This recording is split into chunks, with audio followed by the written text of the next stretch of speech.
class, RPT 230. Well, I'm here to talk to you about Into the Wild.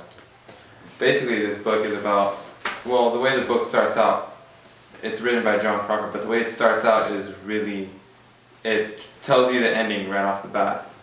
And basically the ending is, there's a body in a bus, but but McCandles sounds like a really hard name to say, so I'm gonna name him MC Candles, but he actually changed his name because he wanted to cut himself off from his family.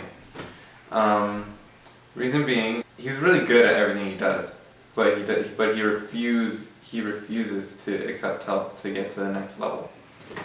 And this has been a thing since he was little.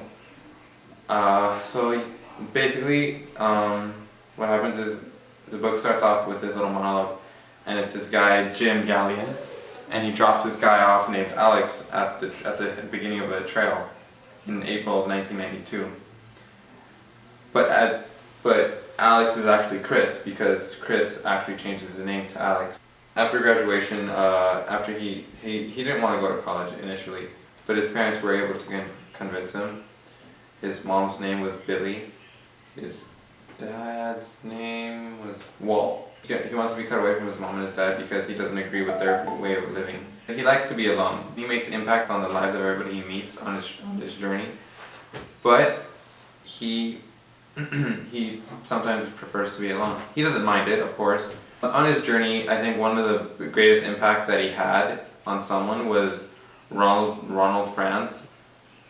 And Adam's playing with my Millennium Falcon, because Adam's here, because cinema majors stick together.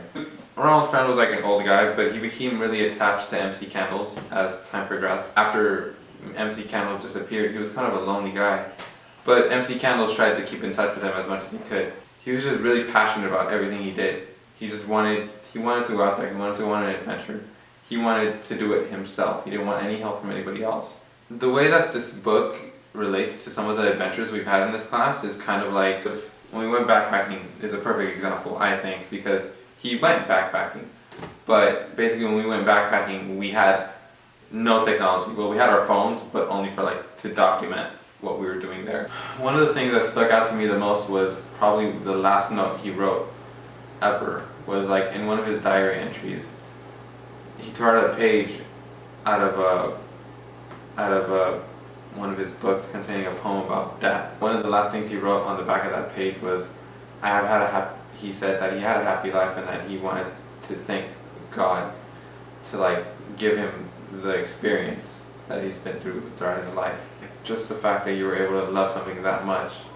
He went on several adventures actually, but it all kind of went into this large adventure called life. And it just relates to a little bit kind of how all the adventures we've been on together as a class have all changed us in a way that we don't even see it, but we feel it as a class. If we wouldn't have gone backpacking, if we wouldn't have gone rock climbing, if we wouldn't have gone kayaking, we probably wouldn't be as close as we are as a classroom as we would. And shout out to Yao for doing that Facebook page where we all can just keep in touch and do more adventures together. Shout out to you, man. I see you right there. And my personal plans for adventure after this class is just basically just kind of I just want to get, and my definition of adventure is just anything that gets you out of your day-to-day life, not having such a routine, because having a routine life, living a routine life every day of your life is kind of this never-ending loop. And having a little bit of a spontaneity and just being oh, let's go backpacking, let's just get out of our day-to-day lives and just go find adventure wherever you can find it.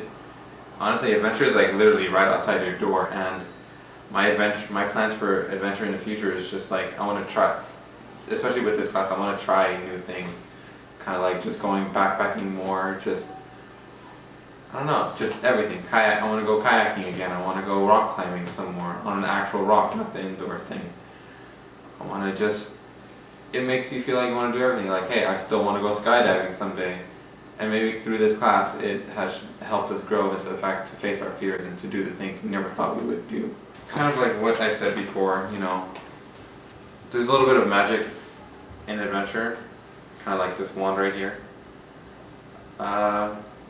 You know, adventure is kind of like magic. It's out there. You just have to believe.